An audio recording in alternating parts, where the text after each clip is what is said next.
Assalamualaikum and good morning. Today, me and my friends is going to present about residential energy demand, issues and government initiatives in Malaysia. To start off, my name is Nurul Adiba bint Abdul Rashid and I'm going to present about introduction and overview of the residential sector in Malaysia. So basically, the residential sector is an important part of Malaysia's economy and property market. This sector is not only provided shelter and support quality of life, but also contributes significantly to national economic growth through construction activities, job creations and the real estate investment. It includes many types of housing such as low-cost homes, affordable units, medium-cost houses and luxury properties. These categories serve different income groups in the population.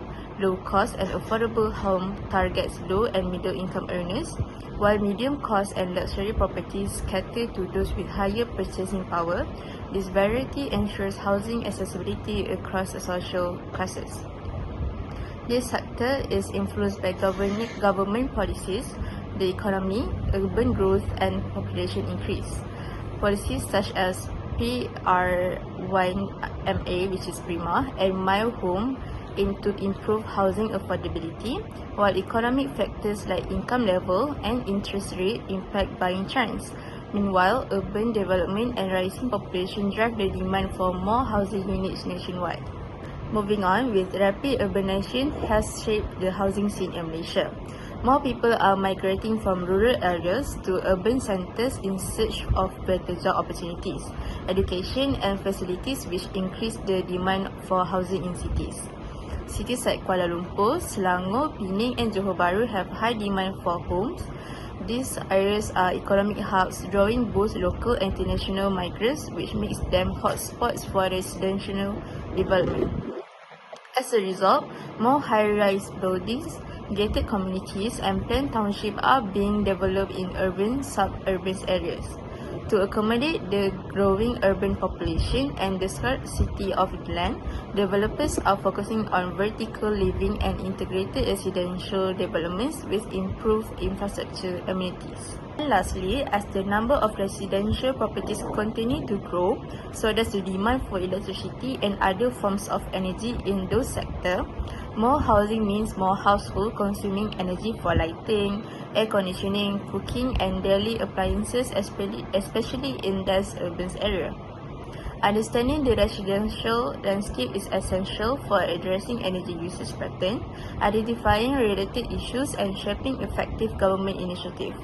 This includes analyzing how different housing types consume energy, recognizing problems like energy inefficiency, and planning targeted strategies or initiatives to promote sustainable and responsibility energy use in residential area. That's all from me. Thank you. Hi, my name is Alicia. I'm going to further discuss about the energy demand in the residential sector.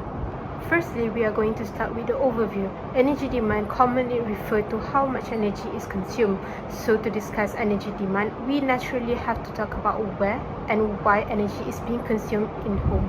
Therefore, the energy demand in the residential sector in recent years accounted for 20.7% of Malaysians' total energy consumption. Additionally, a study in Seremban reported an average monthly consumption of 648.31 kWh per household, and another study focusing on Kajang and Putrajaya found that double-story terrace houses consume average 920 kWh per month. So why is there energy demand in the residential sector? The answer is simple. It's because the need to power everyday life at home. First and foremost, households need energy for their basic needs such as lighting and also for cooking. Secondly, comfort and convenience. As we know that nowadays temperatures are keep on rising and we as a Malaysian, we feel hotter and hotter day by day. Therefore, the demand for cooling systems such as fans and air conditioner is highly demanded. Thirdly, we got population and urbanization. Growing population means that there will be more households. Therefore, this increasing in household will also lead to increase in demand for the energy. For example, we can see image above that illustrate the usage of energy in the residential sector in their everyday life. Next, we are going to move to growth trend and projection. As you can see at the image beside, the energy consumption consumed by the residential sector is increasing year by year. This means that they will also demand for more and more energy in future. Furthermore, the Energy Commission of Malaysia has estimated a historical electricity demand growth trend of approximately 2.5% per year. Moreover, projections indicate that electricity demand is expected to grow at 1.8% per annum from 2020 to 2030, necessitating the addition of about 10 gigawatt of new capacity to meet this demand. Hi, my name is Nur Kasih and I'm going to talk about the first energy issue, which is the high electricity consumption in Malaysian household. So hopefully through this part, I'm going to make all of you understand the impact of cooling appliances and also inefficient energy practices. Did you know that the residential sector is the third largest energy consuming sector in Malaysia? That's quite significant when you think about how much energy we use daily just in our homes. So let's break down the main contributors. First, we have air conditioners. These are especially dominant in urban households. Second, refrigerators, water heaters and washing machines take up a large chunk of our energy usage. Third, inefficient lighting systems and constantly plugged-in electronics silently drain electricity. Now, one of the biggest reasons behind this is our hot and humid climate, which naturally increases our dependency on air conditioning. But beyond that, there's a deeper issue, a general lack of awareness. Many households are not adopting energy-saving habits or using energy-efficient appliances, even when they are available in the region. This kind of data is crucial. It helps us to understand not just how we use electricity, but also why, and that's the first step towards smarter, more sustainable energy use in our homes. So evidence from Articles 1. To support this further, let's look at a research article published in the Urban Climate Journal in 2021. The study analysed electricity use in air-conditioned residential buildings in Malaysia and revealed some striking patterns. First, electricity usage peaks at night, mainly due to the heavy use of air conditioners during sleeping hours. Interestingly, air conditioner usage is consistent across all income levels, low, middle and high. This shows that cooling isn't a luxury, it's a necessity for many. However, total electricity usage varies by income, likely due to differences in appliances, ownership and also household size. One of the most critical findings, indoor temperatures often exceed the recommended comfort range of 23 degrees to 26 degrees Celsius, indicating poor thermal insulation or over-reliance on cooling. This kind of data is crucial. It helps us to understand not just how we use electricity, but also why, and that's the first step towards smarter, more sustainable energy use in our homes. Next, let's look at another perspective, this time focusing more on consumer behavior and awareness. This study, attached here, published in the European Proceedings of Social and Behavioral Sciences, is titled The Awareness and Practice of Energy-Saving Tips Among the Malaysian Residential Sector. Now, what's interesting here is that the study found Malaysians are actually quite aware of energy-saving tips. That's great news, right? But here's the catch, awareness doesn't always translate into action. The actual practice of these energy-saving habits is still quite limited. The most commonly practiced tip, simply switching off the lights when leaving the house. While it's a good start, we need to go much further if we want to see the real reductions in electricity use. The study also highlights the role of government initiatives like rebates and tariff structures, which have been quite effective in promoting energy conservation. These policies make energy saving not only good for the environment, but also for the wallet. However, with urban development continuing to expand, especially in residential areas, energy demand is expected to rise even more in the near future. One of the biggest concerns mentioned is that many households still don't know how to efficiently use energy in their daily routines. Even though the information is available, this gap between knowledge and behavior is where public awareness campaigns, school programs and community efforts can really make a difference. So what can we take away from this? It's not just about what to do, knowing what to do, it's about making energy saving as a part of everyday life. To sum it all up, the rising electricity consumption in Malaysian homes is driven by a combination of climate, lifestyle habits, and lack of efficient appliances use. While studies show that air conditioning is a major contributor, especially during nighttime, it's also clear that our behaviors and daily routines play a huge role. We also saw that while awareness of energy saving tips is high, the actual practice is still limited. Simple habits like turning off lights are a start, but there's so much more we can do, like choosing energy efficient appliances, optimizing air conditioner settings, or even rethinking our home designs. As Malaysia continues to urbanize, the demand for residential electricity will only increase. So now is the time to bridge the gap between what we know and what to do. So let's not wait until our bills skyrocket or our grids are overloaded. Whether it's as individual or as a community, every small change counts in building a more energy efficient future. Thank you. Assalamualaikum warahmatullahi wabarakatuh. My name is Sarda Imani and I'm going to present about energy waste household. For the first issues is energy waste, which is when we leaving a light or appliance on unnecessarily, it will make our house getting a more energy waste.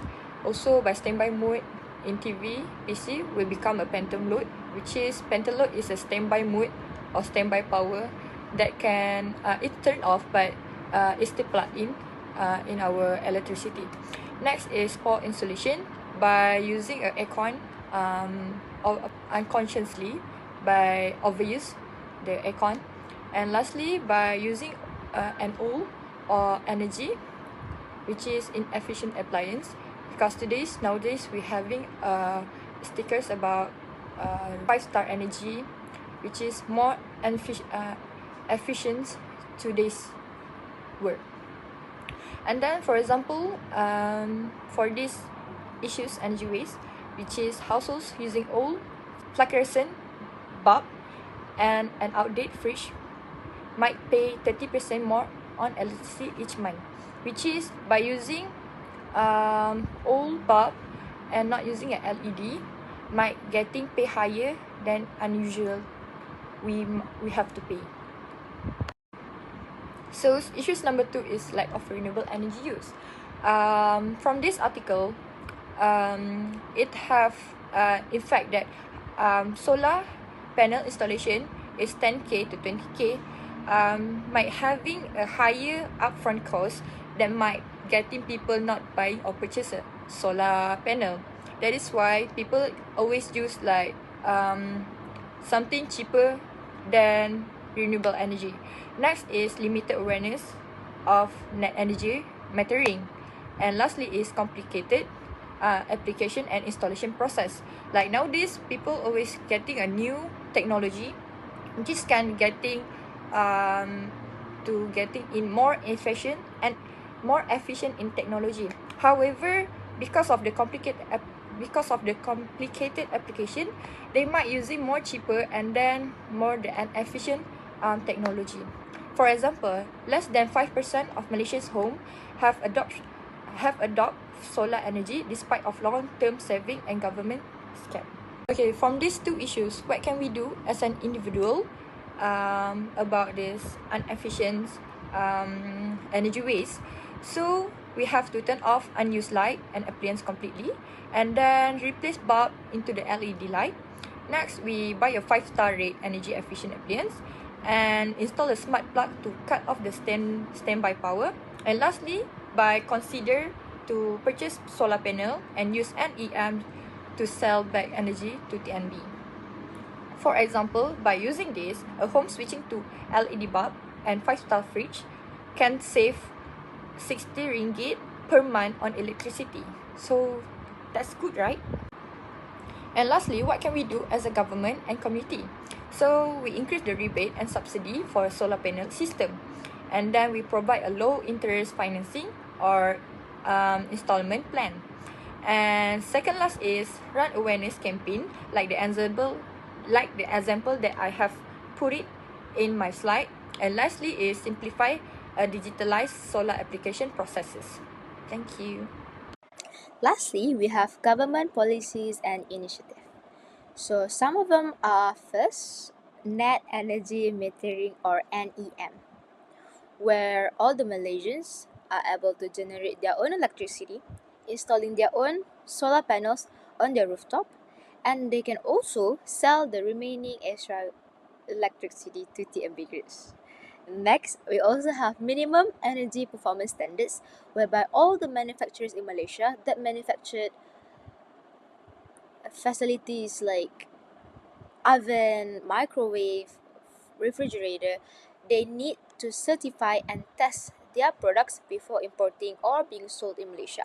So for example, we have 1 to 5 stars rates that will rate the product's efficiency. So for example, if the product doesn't meet the requirement and the product cannot be sold or cannot be imported in Malaysia. And the last initiative that the government can provide is doing an energy efficiency campaign. In my context, by Tenaga Nasional Berhad. Why is this important? Because Malaysians are one of the biggest user or one of the biggest electricity consumers. So for us to help conserving the energy, we have to also educate all the Malaysians on the significance of environmental sustainability through power saving. So, for example, turn off the lights, all the basic energy saving movements, and also giving them alternative to save energy and use renewable energy instead. Lastly, recommendations and also conclusion. So, in my opinion, or in my group's opinion, Malaysians or people in the country plays a very big role in conserving and keeping the energy safe. Not only the government, and not only all the factors, all the firms and companies outside, but also the Malaysian itself. In the nutshell, Malaysia is also moving forward to the net zero carbon, and lots of positive outcome has led to this state. With support from its people and togetherness, ventures can be faster, and Malaysia will be able to achieve the goals of net zero carbon. Thank you.